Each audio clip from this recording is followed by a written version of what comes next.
matter of Kurtz versus Mansfield. Step forward, please. Engineer Andrew Kurtz is suing teacher Carolyn Mansfield for car repair bills. Andrew says Carolyn's unleashed dog ran into his Porsche. Mr. Kurtz, you were driving along a country road, and according to your complaint, the defendant's dog was running out and hit your car. And you want Miss Mansfield to be responsible for the $1,000 deductible that you had to pay after your insurance covered the rest of the damage to the car. That's correct. Miss Mansfield says that you had to have been going too fast on that road, that your car hit her dog, and that she paid over $1,200 in vet bills for the dog. And since you were probably each at fault, since the dog was out, which is how the dog came to collide with your car in the first place, she's taking care of her bills and you should take care of yours, right? That's absolutely right. Well, that's your position anyway. Yes, well, it is my position. Where do you live? I live in Placerville, California. Are there any rules and regulations where you live with regard to dogs being leashed or being confined in either a yard or your home? I understand there is a leash law. There's supposed to be. So your dog, I assume, does not comply with the leash law? My dog complies whenever she can. However, there are some holes in my neighbor's fence, and occasionally the dog has gotten into the neighbor's yard. On the day in question, I did not know the dog was out of our yard. In fact, my husband and I were getting ready to go to a Christmas party. It's December 21st, about 4 o'clock, and I turned to my son and I said, "We're getting ready to go to the party now. See you later." And Charlie said, "Well, I'm going out to the backyard to play with the dogs." And I turned around, I saw one of our... How many dogs do you have? Two. And I saw what kind of dogs are... Pardon? What kind of dogs are they? They're mutts. They were both strays that eventually showed up, and we just didn't quite get them to the pound, and now they're ours. And how long have you had them? 7 years. And how often does this particular dog get out of your yard? Well, anymore, not at all, but... Then, at that time, pretty often. Okay. So you were on notice that your dog knew how to get out. But my dog, this is the truth, Judge Judy, my dog was extremely streetwise. I know that sounds crazy, but this dog had grown up, had about 2 years in this area. It was a wild dog. We had seen it around, and I decided to try to tame the dog so that I could catch it. Animal control would not pick it up unless we could contain it. So over a period of about 6 months, I was able to tame the dog, and by then I just kind of fell in love with her. She has absolutely become a part of our family, and this dog never ran into the road or in front of a car. The dog would literally go to a driveway and look both ways before it crossed. People would note that. It's incredibly smart, or it couldn't have survived the 2 years in this neighborhood where people would come up from the Bay Area in their fancy sport cars driving really fast. Miss Mansfield, listen to me very carefully. We're getting a little beyond ourselves. Okay, but I have some pictures for you. We're getting beyond us. Now, what time of the day were you riding down the country road? It was 3 p.m. in the afternoon. Where were you going? Going to an apple orchard. In December? Shh. Miss Mansfield. Yes, Miss Mansfield. Okay. It was the weekend before Christmas. We were going up there to get some apple cider and some apple pies. Okay. Tell me what happened with Miss Mansfield's dog. I was driving along the road, and the dog just came straight out into the road, and it was in full stride when I hit the dog with the car. Did you stop? Yeah, I just took my foot off the gas and watched the dog in the rearview mirror. My fiance Christina was just like, oh my God, we just hit a dog. And then I pulled over at the first point that I could pull fully clear of the roadway. And what did you do? Put your pictures down. Okay. We got out of the car and walked back towards where the dog had limped off the roadway, and I walked back into the woods. At that point, I met an old man and a young boy there. I asked them if they saw a dog. I told them I just hit a big black dog, and he said that it sounded like the neighbor's dog, and then we found it just laying on its side. And what did you do? The man sent the young boy down to the Mansfield's residence to get someone to come up to the dog. We just stood there with the dog, and it was just laying on its side, panting. And then Charlie, her son, brought a pickup truck up, and we put a blanket down, put the dog on the blanket, and lifted the dog into the back of the truck. Okay. Can I see pictures of your car? I see that you have pictures of the car there.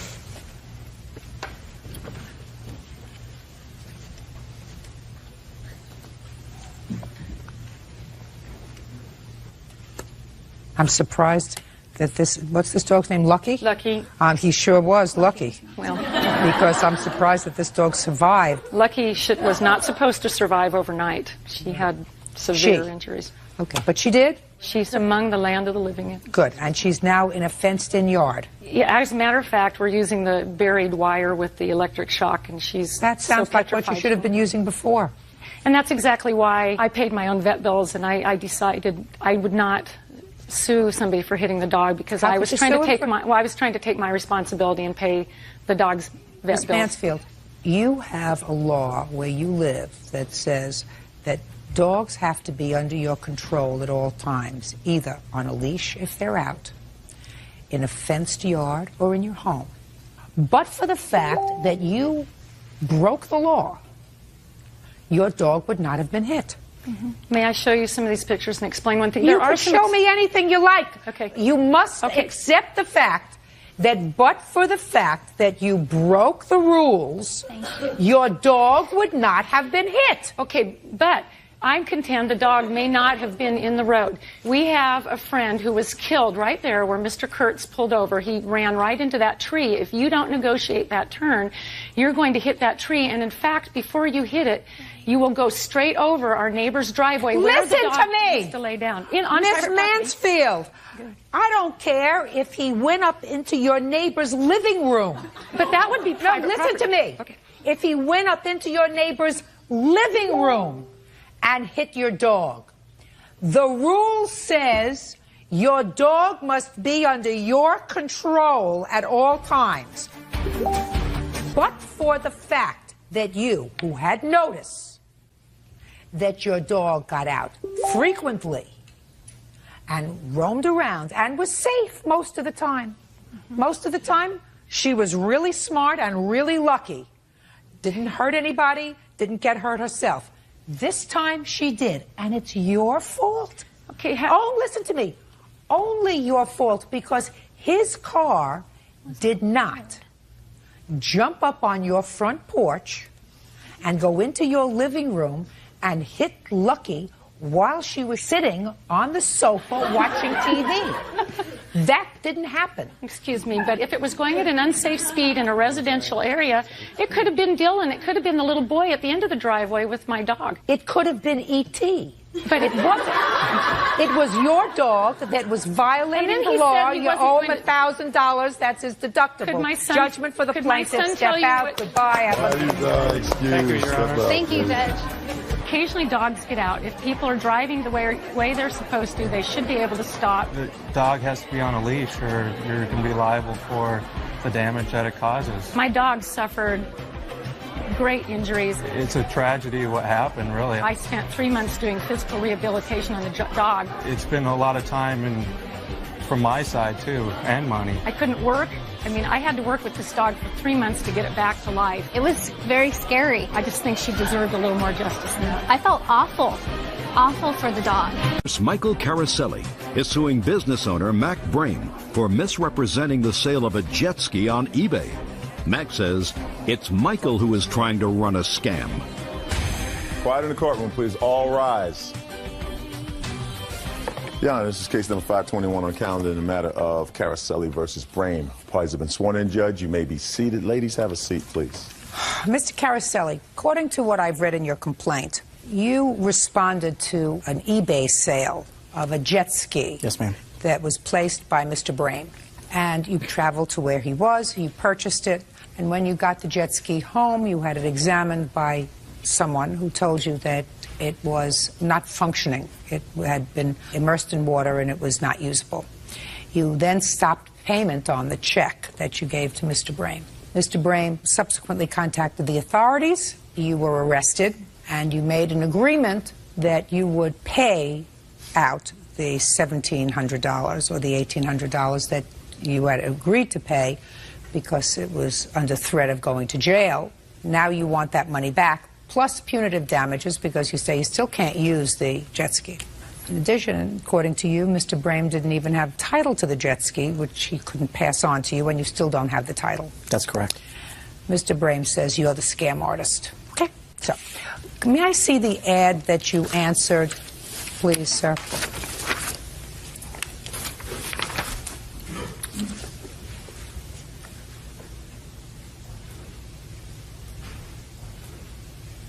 Your Honor, I'm not sure if he gave you.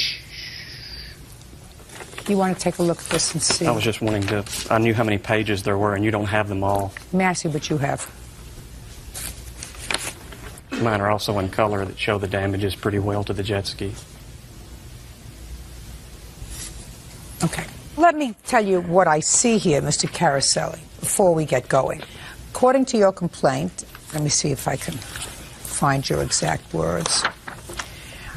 This vehicle I paid over $1,800 for, according to you, quote, was virtually worthless and would cost over $1,800 to bring up to running condition. The eBay notice said the engine was in perfect condition and looked like new. That's what you say. But that's not true, sir. Let's look at the documents that you gave me. The first thing it says here, this item is being sold for a friend. Yes, ma'am. So that would have given me cause to pause right away. Why isn't the friend selling it? Why is he selling it? So you knew immediately, based upon this, that he was not the owner. Then you say that it was in like new condition, looked like new, the engine was new, but that's not what it says, sir. It says, and he clearly says, I've tried to show this thing in the worst and best condition. It was banged up against a dock, doesn't look good. He says, I have not heard the jet ski run. The battery is dead. The engine looks like new and is most likely in perfect condition, but there are no guarantees. That's very different from saying the engine is new. Yes, ma'am. What this man is saying to you, to a reasonable person, is, don't buy this jet ski. It's dead. I haven't heard it running. It probably is good. The engine looks good. Let me see if I can find your exact words. This vehicle I paid over $1,800 for, according to you, quote, was virtually worthless and would cost over $1,800 to bring up to running condition. The eBay notice said the engine was in perfect condition and looked like new. That's what you say. But that's not true, sir.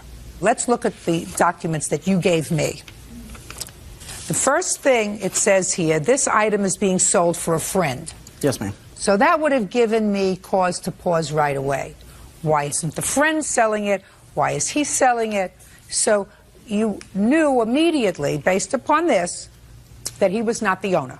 Then you say that it was in like new condition, looked like new, the engine was new, but that's not what it says, sir. It says, and he clearly says, I've tried to show this thing in the worst and best condition. It was banged up against a dock, doesn't look good. He says, I have not heard the jet ski run. The battery is dead. The engine looks like new and is most likely in perfect condition, but there are no guarantees. That's very different from saying the engine is new. Yes, ma'am. What this man is saying to you, to a reasonable person, is, don't buy this jet ski. It's dead. I haven't heard it running. It probably is good. The engine looks good because it's clean, and there are no guarantees. So he sold this to you as is. Yes, ma'am. With that in mind, now you can tell me that when you got it home, what did you do? First thing I did was bring it to a mechanic. And let me just back up by saying we talked about the condition of the jet ski. The body was understood. It was in physical bad condition. That wasn't in dispute. I wasn't. I know we're not talking about that, sir. Just get over to the next point. The next point I made to you is sold with absolutely no guarantees. That's what he says here, and you purchased it that way. So you got it home, you had it looked at by a mechanic, and the mechanic said it's worthless. So what happened next? Well, I brought it to the mechanic, and it wasn't that the engine was in bad shape. This apparently was underwater and sunk, which he did not tell me about. That was the basis. Just a second. He said, I don't know anything about this jet ski. I'm selling it for a friend. I understand that. That's what this said. This was somebody that he knew. He had information about the jet ski. I felt that selling something as is and that he didn't run it was different than knowing that the ski had been turned over and was submerged in water. Now, do you have any proof that Mr. Brain knew? Stop playing with your paper, sir. It's irritating. I'm sorry. Knew that the jet ski had been submerged. I don't have any personal knowledge of that other than when I opened up the compartment for the seat, the engine compartment was totally clean. It was coming from a friend of his, and he was representing the jet ski. No. He wasn't representing anything. My question to you is, do you have any proof that he knew that this jet ski had been submerged? I don't have any personal knowledge of that, ma'am. That's it. So what did you do? I stopped payment on the check immediately because I figured he failed. He knew. My feeling was. I don't care what he you knew. felt. Okay? I don't care what you called your him- I called- feelings go elsewhere. Yes, ma'am. This is a court. I called him immediately to say that I'm stopping payment on the check because I brought it to the mechanic the next day. I called him that day and left him a message. Okay. And told him that the check was not going to clear. I was putting a stop payment. And what did he want to do? He's lying, Your Honor. Don't, Mr. Breen, don't speak. I subsequently got the report from the mechanic. I don't care what the report says. And then I sent him an email to say, and I have the email that I sent him saying, the ski is no good. It was full of water in the engine. You didn't tell me that. What do you want to do to pick it up? And he never responded to that email. You mean you wanted him to come and pick it up? I wanted him to contact me. He wasn't contacting me. Did you say to him, you just said to come and pick it up? That's what the email said. I wanted to evoke a response because he wasn't returning any of my phone calls. Just a second. What you said to him in the email was, when are you going to come and pick it up? And how long a drive was it? About 600 miles. 600 miles. Yes, So you ma'am. wanted him to come and pick up the jet ski? I was willing to bring it back, but he was not. Where did you tell him that in the email? The email didn't say that. I figured he would now finally call me if he got this email. Judge Judy continues in a moment. Caraselli says he was scammed on eBay by Mac Brame. Michael claims Mac sold him a jet ski that had been sunk. You say that the ski can be picked up in Pineville, North Carolina at your convenience. It's about 500 miles away. This is non-negotiable, nor up for debate. That's what you said. In the email, okay. yes. Okay. Then you found out that he stopped payment on the check. Yes. And you contacted the authorities. He did not. Shh. What did you do? First off, he never called me at all. Okay. I never got any correspondence in any kind of way as far as him saying... You got the email. Right, I got the email. At that point in time, I didn't know what to do. I didn't have a clue as to what my recourse should be at that point. Let me have the name of the person, the name of the friend for whom you were selling the jet ski. John. John. Who's not the owner. Shh. Just a second. Yes, ma'am. And I want you to explain to me, Mr. Brame, how it came about that you got this jet ski from John. He's been a friend for quite some years. He was opening a daycare in a local town. He was needing money. He was asking me to sell various items for him on eBay. Why didn't he put the items up himself on eBay? Okay, because on eBay, when you first begin to sell, you don't have any feedback. And feedback's a very important thing when you sell on eBay. It tells everyone out there if you're an honest person or a dishonest person. So when you first start selling, you have a big goose egg beside your name, which means no one knows anything about you. He asked me would I do it. It doesn't sound like a very good friend to me, sir. He is a good friend. No.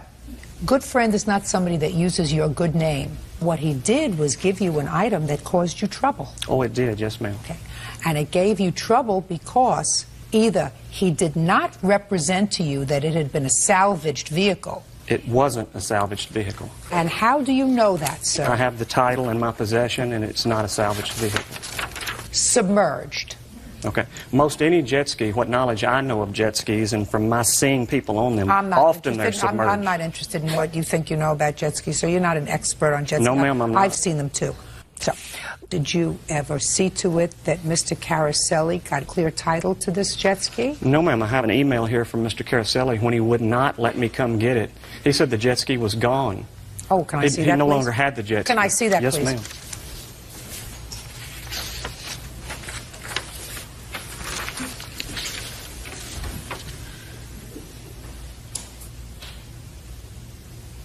What'd you do with the jet ski, sir? I still have it.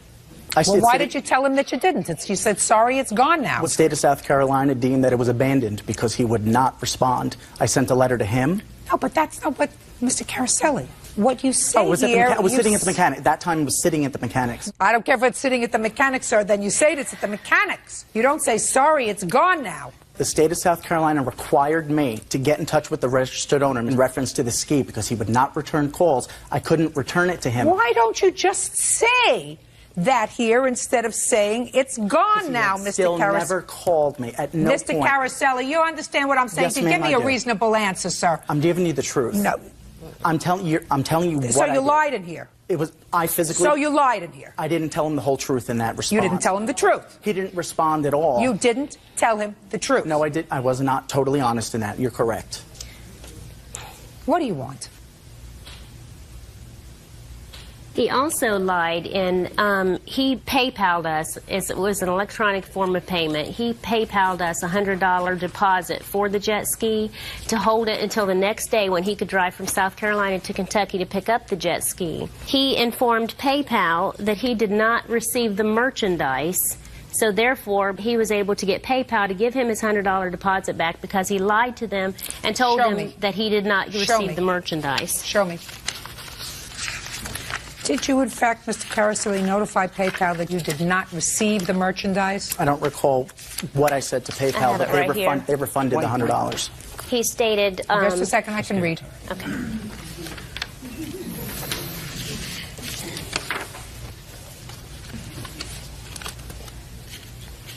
Well, you did say in here, sir, the reason that you're stopping payment is that the seller has never delivered the goods, nor the title. That is correct. Well, he did deliver the goods. You did get the goods. It was my belief that it wasn't what it was supposed to be. Okay. I was disputing the $100 deposit because it was all part of the transaction. Ultimately, you contacted authorities because that's why he was arrested. Is that right? That's correct. And he paid you the money? He paid me the money over several payments where he agreed with the county attorney to make these payments. Okay.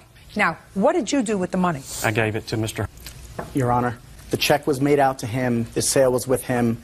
He told me he was selling it for a friend who owned it, and when I got contacted by the county attorney, I had not heard one word from him since day one. I got contacted 6 weeks later saying they were coming to arrest me. Mr. Brame, do you have the ability now, as we stand here today, to transfer title to Mr. Caroselli to this jet ski? Yes, ma'am, I do. Show me. This title has already been signed and notarized, which I had showed to Mr. Caroselli the day he came, and it's ready for the new owner's signature to be placed on the back. When did you show this to him? The day he was there. I made him a copy of it and gave it to him that day to show him that I indeed had the title and he had all the information. Is that right, Mr. Caroselli? He did show me that title. So if he showed you the title, you were aware of the fact that the owner's name was... Yes, ma'am. Well, what you said was you went into the glove compartment of the jet ski and found paperwork. The registration. You said, upon having the jet ski in my possession, I found the registration for the vehicle in the glove compartment. The defendant was not the registered owner. This was never disclosed in the original ad. That may be true, but that's sort of trying to mislead me, sir. So you were aware of the fact when you bought the jet ski that Mr. was the owner, not Mr. Brame. Yes, I knew that. The point is, after I stopped payment on the check, there was nothing I could do with it anyway. Putting all this aside, I didn't have the title. I had a worthless jet ski. I'm calling him, sending him an email, whether it was fully disclosed or not. He never once got in touch with me, never picked up the phone. I had this thing sitting at the mechanic who I owed money to, and he never got in touch with me one time until I get a letter from a county attorney in the end of August, 6 weeks later, saying, Mr. Brame has now contacted my office. No police report. He never went to the sheriff's department. 6 weeks later, after he's done nothing to contact. Your Honor, that's not true. There's no reports in his area. He never made a report. I don't care whether there's a report or not. You took 11 days to get back to me. This is your email to him. Sorry, it's gone now. Besides, you are not the registered owner anyway to have to claim it. What I'm suggesting to you, Mr. Caroselli, is I don't think you're a scam artist. I think you were really frustrated. I was. And you sent him an email, and you said to him in the email that you sent to him, the engine has been underwater, it's got sludge, it's got mud, you misrepresented. You can now come 500 miles and pick it up at the Friend in North Carolina. You can come here. This is non-negotiable or up for debate. You can either accept the ski or pick it up and pay to get it back. Call me Monday and let me know what you decide. And he never called. I used wording because I wanted to elicit a response from him. He's not a mind reader, sir. He's not Karnak. He wasn't returning. You did the wrong thing, Mr. Caroselli. Your Honor, we did correspond with him. I have a copy of the email where we responded to him. We said at what address and phone number is the jet ski at. We were willing to drive there and pay that $100. I never received this email. Just a second. That's when you Just a responded second. to This us. is July 24th. Oh, yeah. You received this email, sir, because the next day you responded. July 24th, they said, at what address and phone number is the jet ski? Then I misspoke. Yeah, you misspoke. On the next day, you say you took 11 days to get back to me. Sorry, it's gone now. Mr. Caroselli, unfortunately, sir, you bought yourself an as-is item. Yes, ma'am. And here's the title. Your Honor. It's signed over to you. It's been paid for. Yes, now ma'am. you have the title. May I say? Yes. It's not even so much the jet ski. I understand with the jet ski, buyer beware and all that. The point is, after all this, the contact with the county attorney. None of this had to happen. This was all inappropriate. For 6 weeks, nothing happens. They don't go to the police. I don't get a call from the Kentucky State Police. I You get did a call. receive this letter. It's very important. I got that letter from the county attorney saying that I've defrauded him because I've tried to deprive him So of they, it. just a second. So you were contacted. 6 weeks later by the county attorney. Fine. Yes, ma'am. Just yes, a ma'am. second. So what did you do when you received this? I called the county attorney immediately to say, this is a civil matter. This is a dispute between two people. He was saying that I wrote him a bad check. This is an insufficient funds issue. Listen to me, sir. Listen to me, sir. Yes, ma'am. You chose to put him in the position of having to be the active person, the person to go to court and sue you. That was your tactic. Yes, ma'am. And whatever emails that went back and forth, some of which I've alluded to Yes, ma'am. here, he chose to call the county attorney and to say, listen, he now has my jet ski, and he says I have to come and get it 600 miles, and he now has the money. That's not fair. And the county attorney contacted you, and you said he's not getting his money, and he's not getting his jet ski. Listen to me, sir. Yes, ma'am. What you're complaining about is not the title, because you have the title. But you're complaining about the fact that he waited 6 weeks. You're not paying attention, Mr. Karras. Are you a lawyer? No, ma'am. Because you say something Yeah, he here. told us he was. Just a second. You say something I here. wrote in the Listen email to that me. You wrote in the email, I had it confirmed by 2 different watercraft mechanics that without a doubt the ski was underwater and you failed to disclose it. Except this is true. I practice law as well. It is a violation of the law to sell a vehicle of any type without full disclosure. So you lied to him when you said to him. I wanted to elicit a response. Well, here's your So you response. lied You have to the us. title, you have your jet ski. The rest of your case is dismissed. such a That's liar. all. Thank you. You may step out. Thank you, Your Honor. He paid me for the jet ski finally, and I hadn't heard from him in quite some time, so I assumed it was over. He was selling a bogus jet ski for somebody who couldn't sell it themselves. I received some paperwork in the mail showing where he was suing me. He got the authorities involved because he refused to contact me, and currently I'm pursuing a lawsuit against him and the attorney for malicious prosecution. It was very much spelled out in the paper along with pictures to show the jet ski. I was trying to make it sound like he had no choice but to come get the ski. Basically, he decides then that you can come here and get it, or I'll give you $300 for it. He never picked up the phone one time to make one phone call. He came there originally just to steal the jet ski, not to pay for it. I was falsely arrested at work. I lost my job. It did take me quite a while to decide what I wanted to do, if I wanted to drive to South Carolina or get the law enforcement involved or whatever. They came and served a warrant for my arrest that he attested to that I defrauded him when he knows that it's just not what happened. He had the item, disposed of the item, and took the money back. Be careful what you buy. Gwendolyn Suplee is suing her son's ex-girlfriend, 20-year-old photo lab tech Courtney Starr, for stealing her jewelry and video camera and pawning them to buy drugs. All rise.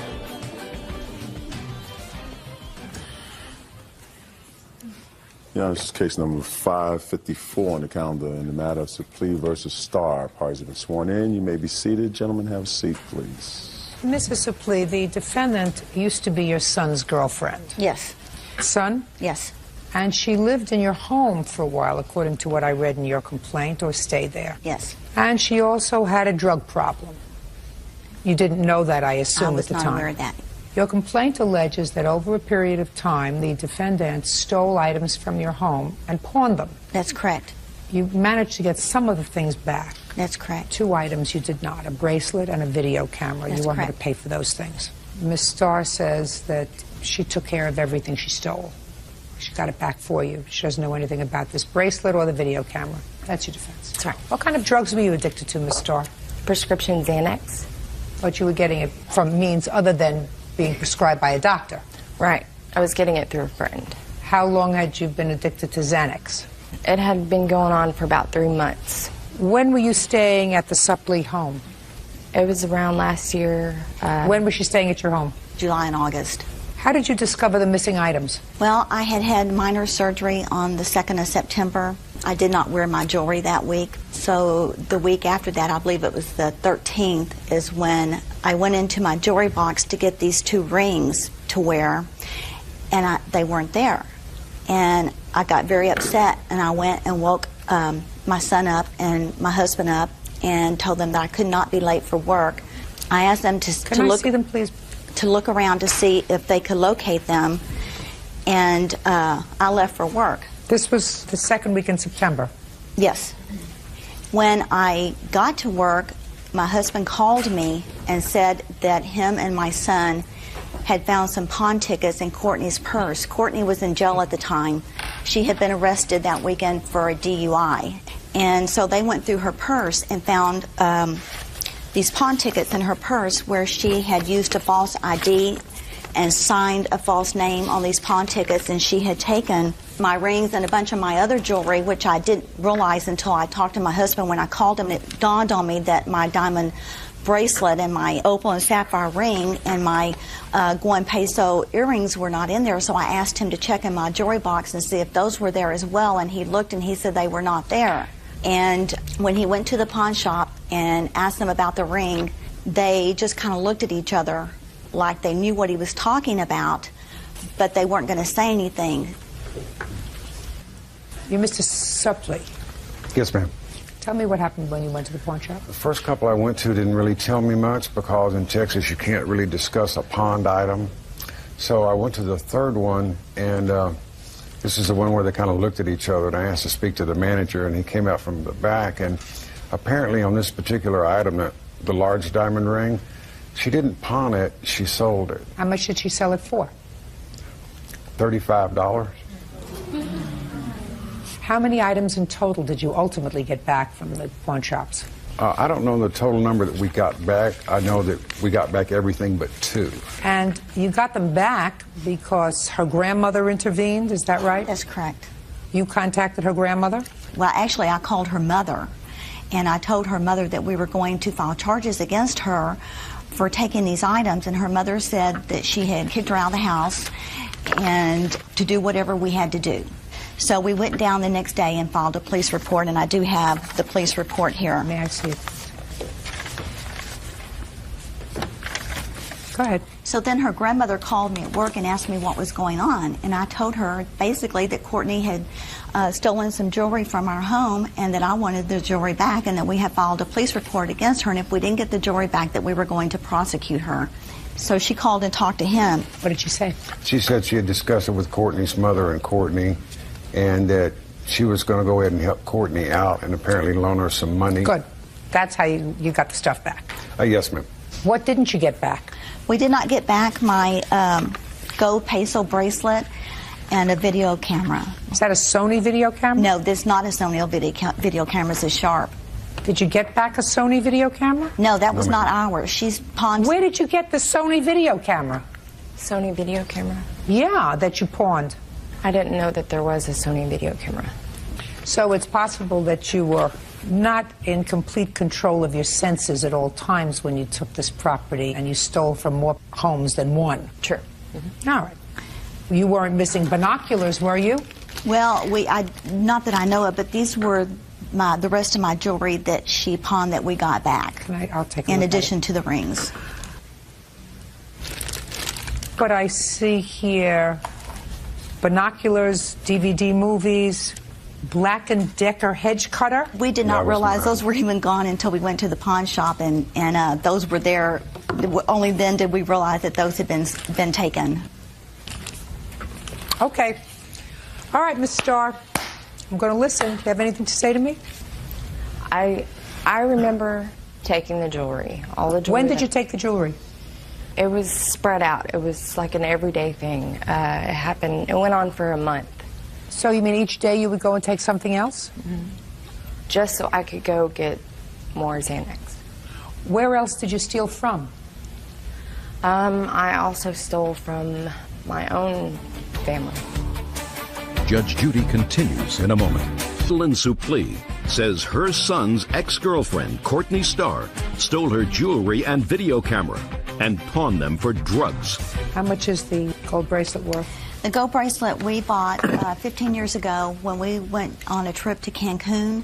So since it was 15 years ago, I do not have a receipt for it, but it was $650. I have pictures of me wearing it. Can I see it, please? Yes. What's the son's name? James. James, you're going to take your father's place, please.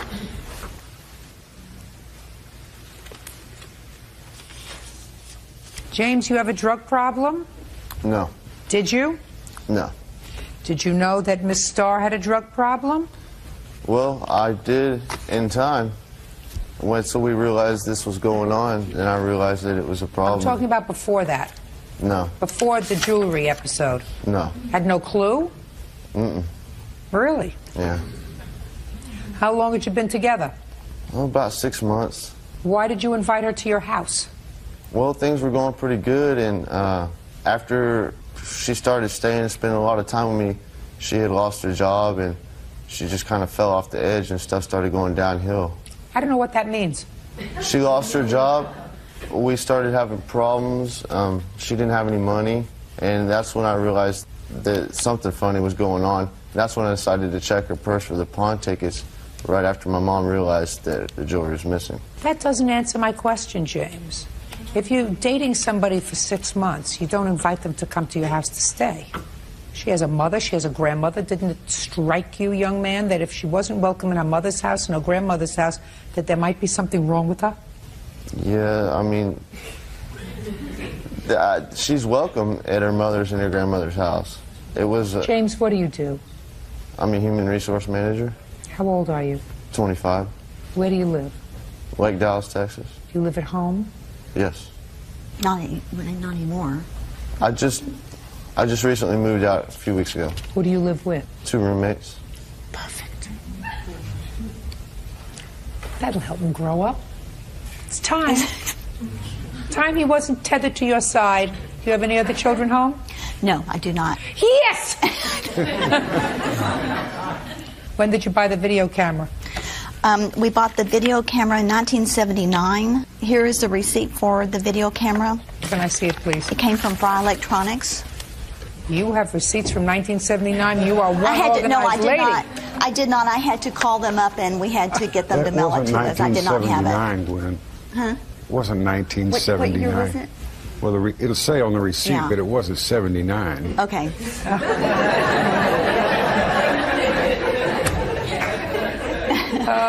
$382, is that it?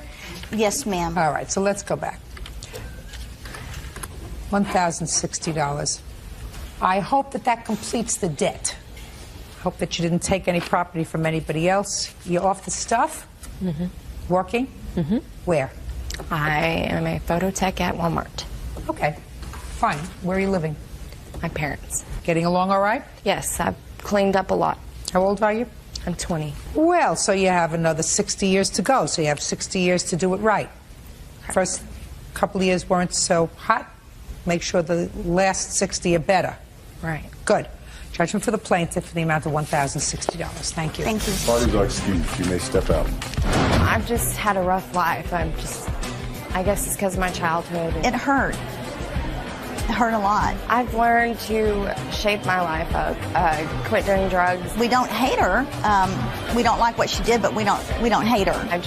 I knew I needed to change. I tried to have some understanding for the fact that there was drugs involved and maybe she wasn't in her right mind. But at the same time, you make your own bed. And now the next case. All parties in the matter of Dixon versus Gordon. Step forward, please. 26-year-old waitress Tiffany Dixon is suing her ex-boyfriend, barber Charles Gordon, for damages to her car and for a loan to go to barber school. Miss Dixon, I've read your complaint and I've read your answer, sir. And from what I gather, Mr. Gordon, hopefully, is your ex-boyfriend. Yes, ma'am. And you have 2 children together. Yes, ma'am. One wasn't enough. You claim that he owes you some money.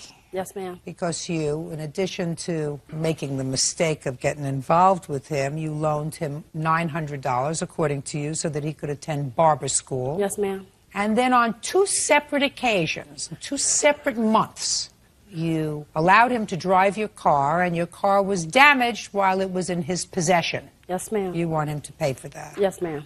Mr. Gordon says that you are a very, very lucky person to have him in your life, that you adored him, and that's why you gave him the money for barber school, right? Yeah, that's right. And he didn't damage your car. One of his other girlfriends may have damaged it, scratched it up while it was in his possession, but he shouldn't be responsible for that because he personally didn't do it, right? That's right. I don't know if no girl did it or not either. But somebody else did it while it was in your possession. Yeah, it wasn't me. It wasn't Bird, was it? Not sure. Cute. What do you do for a living, Mr. Gordon? I do it all. You know, from the north to south, east to the west. He's in Barber College, Your Honor. He's in Barber College? I don't need nobody to speak for me. Okay? Okay. Thank you. When you took the money for barber school, Mr. Gordon, what had you been doing just prior to that? What I've been doing a lot of things. Making the ends meet, you know. They connecting, you know, real connecting, real good. You know, she gave me one thing. Do a lot of things, you know, just to make ends meet, like I said. When was the last time you filed tax returns, Mr. Gordon? File tax returns. I do that every year. Got to do that every year. When was the last year? Is it April 15th yet? What's your Social Security number? We'll check. Listen to me very carefully. I would like to be able to continue with your case. Unfortunately, I'm not able to communicate reasonably with Mr. Gordon, so he is not able at this time to present a valid, cogent defense to me. But, I mean, I can just... He can't answer my question. I mean, I'm asking relatively simple questions, and I'm not able to get from him the answers that I need. You can talk directly to, you can ask me. I asked you, sir, I asked you what your Social Security number was. Your Honor. Just, that's what I asked you. That was my question. I mean, what I would tell my Social Security number to for? You say you file tax returns every year. I want to check. What does tax returns have to do with this? Because I asked you a question, sir. I said, prior to going to barber school, what did you do? You said you did what you had to do to make ends meet. That's not an answer to my question. Okay, well, if he wanted to come over here and get some paperwork, no. I might have some paperwork. He can read it. Do you understand what, Ms. Dixon, do you understand what I just said to you? I cannot complete this case. Your Honor, please. I can't. If I can't present my evidence. You can't present your evidence, Ms. Dixon, because I cannot communicate with the defendant. Do you understand? I mean, if this is the way he communicates... No, he doesn't communicate. I don't know if it's because it's television. I don't know what it is, Your Honor. Television? We on TV? Goodbye. Parties are excused when they step out. Sharna Horn is suing her former employer, Kimberly Stewart, for unpaid wages and defamation of character. Court come to order. All rise. Have a seat, please. Hello, Judge. Case 2103, Horn versus Stewart. Thank you. You're welcome. Ms. Horn, it is your allegation that the defendant, for whom you worked for a relatively short period of time, owes you some wages. Yes, ma'am. And in addition to owing you wages, you are suing her because you claim she defamed you by calling you a drug addict. And she went to my board telling them that I did other acts. Well, you can't tell me what she told anybody else because that's hearsay. Could I give you the evidence? No, you have to wait until I'm finished. Okay. That's your claim, that she owes you money for wages that you weren't compensated for and that she defamed you. The defendant says that you were an hourly employee. You were, in fact, paid for the hours that you worked. I assume that you are claiming that she paid for the hours that she worked. She has a counterclaim, and her counterclaim is that after you separated, parted company, you posted some very damaging and defamatory comments on the internet about her organization. So why don't we start with you, Ms. Stewart, and tell me what kind of an organization you have. Your Honor, what we do is that we provide opportunities for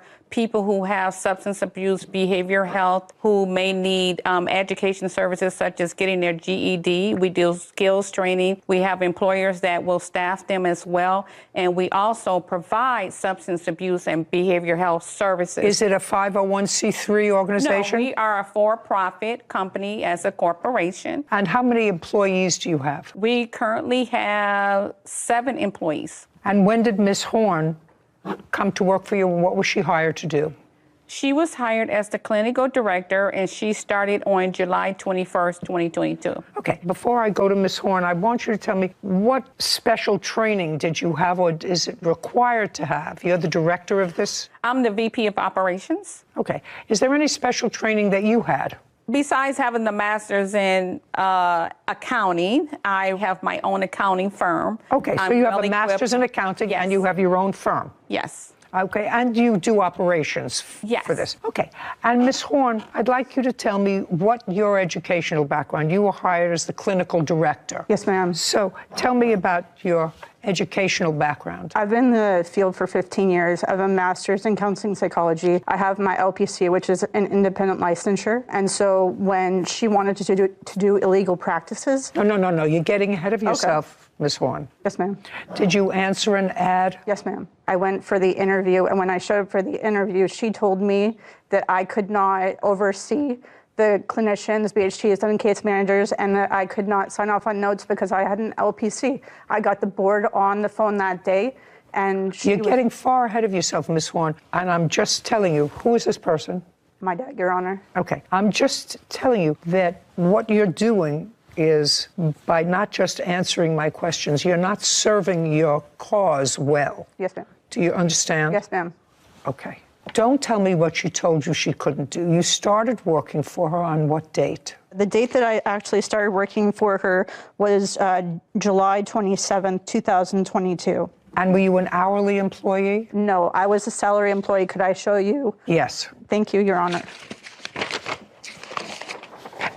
Sarah, would you bring up a July calendar for me? I want to see the days in July. I have it. Okay, so this was an offer, and it was a pretty nice job. Paid on a bi-weekly basis, $115,000 a year, with an increase the following year. The work offer was contingent upon a background check. Yes, ma'am.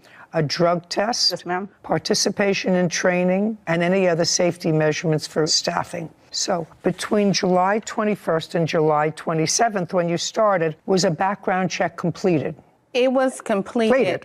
That's all I wanted to know. Was completed. Was a drug test completed? Yes, Not ma'am. before she started. No. Just a second. Between July 21st and July 27th was a drug test conducted? Yes, ma'am. It was conducted, but on the 28th, her drug test was done on the 28th of July, after she had started. Okay, so you took it on the 28th. Yes, ma'am. I need from the 27th to August 3rd. Yeah, the 27th was a Wednesday. Yes. August 3rd was the following Wednesday. Okay, so she worked Wednesday, Thursday, and Friday. And then the following Monday and Tuesday. The 3rd No, would be that Wednesday. 5 days. No, ma'am. Monday, Tuesday, Wednesday, and Thursday of the last week. Her grand opening was the Thursday of that week that I quit. And what she is talking about, I talked about at the beginning before I took the drug test, and they said that it was no problem. I take medication that's prescribed by doctors, and I have proof that I take medication by doctors, and I'm not a drug addict. Well, I don't want to get into what medication that you take that's prescribed by doctors. I would assume that we're not talking about blood pressure medication, and we're not talking about medication for migraines, and we're not talking about stuff to take care of rashes on your arm. No, ma'am. Okay. So let's say you worked there for 6 days. How much were you paid? I was paid $55.29 an hour, but I worked those 7 days. How much were you paid in total? So the last paycheck that they gave me, $909.58. May I see it? Yes, ma'am. And I want to send up, I think I have the credit card because she had owed me money. And here are the days that I worked. What is circled? Do you have a paycheck? She did not give me a paycheck. The first one was a paycheck. The others were direct. I want to know how much she paid you in total. Let's have it. So for just wages itself, that's all I wanted. I was paid. You want to tell me, do you have records, Ms. Stewart, about how much the plaintiff was paid by your organization? She received 2 checks. She was paid $1,903.38. $1,903. And that was for? When we did the drug test, she was gone for over 5 hours. Drug testing are supposed to be done before or after work hours. Then she returned back to the facility between 4:30 and 5 p.m. that day and said that she had an emergency, that her friend was in the hospital. and so she could not work anytime. Then after that, on the next pay period, Sherna wasn't. She really only was with you for 1 week. Yes. On what date did you tell her that? About the 28th, yeah. On the 28th. Did you tell her that on the 21st?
Sip.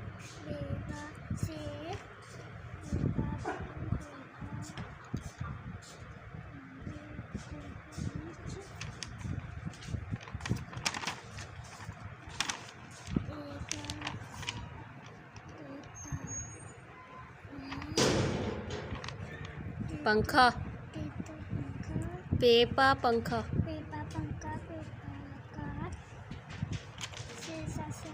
Jeep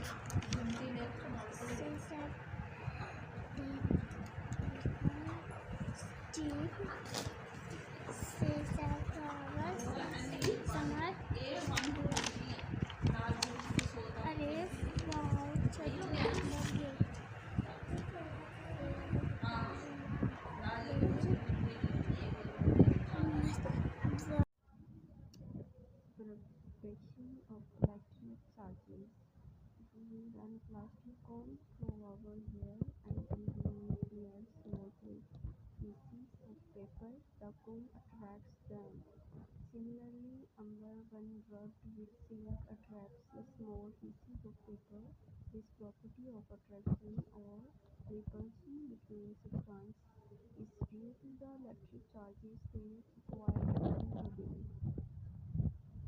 We can produce electric charges by rubbing one neutral body with another neutral body. The following activities shows that we can produce two types of electric charges through the process of rubbing.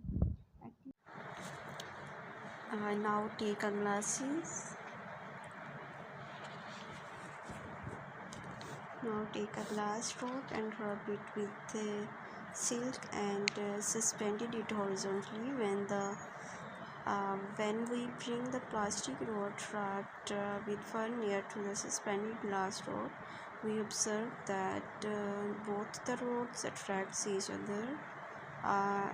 In the first activity, both rods are of plastic and both of them attracted when rubbed with fur. Therefore, we assume that charge on both rods would be of same kind.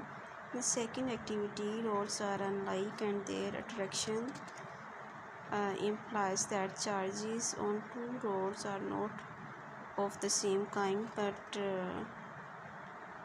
of opposite in nature.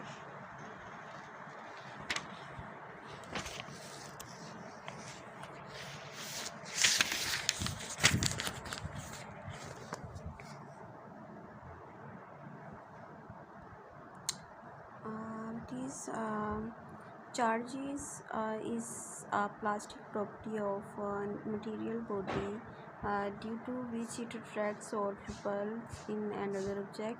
Friction produces two different types of charge, different materials such as glass and plastic.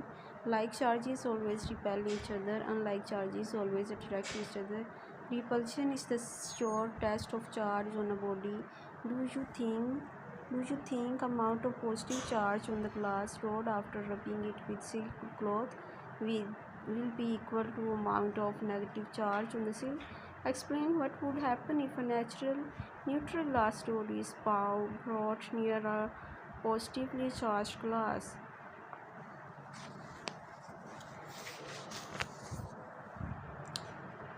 Now bring a positively charged rod near sphere A as shown in figure. Rod B will attract negative charge towards it and repel positive charge away from it. Negative charge will appear on the left surface sphere A, which is close to the rod B, while positive charge will appear on right surface of the sphere B. Now separate the spheres while the rod is still near the sphere A. Now if you test detecting the presence of charging the electroscope by electrostatic induction. Electroscope can be charged by the process of electrostatic induction. In order to produce positive charge from the electroscope, bring a negatively charged body near the disc of electroscope. Positive charge will appear on the disc of electroscope while negative charge will shift to the leaves. Now connect the disc of electroscope to the arched aluminum foil by a conducting wire. Charge of the leaves will flow to the earth through the wire. Now, if we first break the earth connection and then remove rod, the electroscope will be left the positive charge. Detecting the presence of charge. In order to detect the presence of charge on any body, bring the body near to the disc of an uncharged electroscope. The body is neutral, there will be no deflection of the leaves. But if body is positively or negatively charged, the leaves of the electroscope diverge. For example, if the body is negatively charged, then due to electrostatic induction, positive charge will appear on the disc, while negative charge will appear on the leaves. The leaves of electroscope repel each other and diverge because each leaf gets similar charge. The divergence of leaves will depend on the amount of charge. See figure number 1 and figure number 2.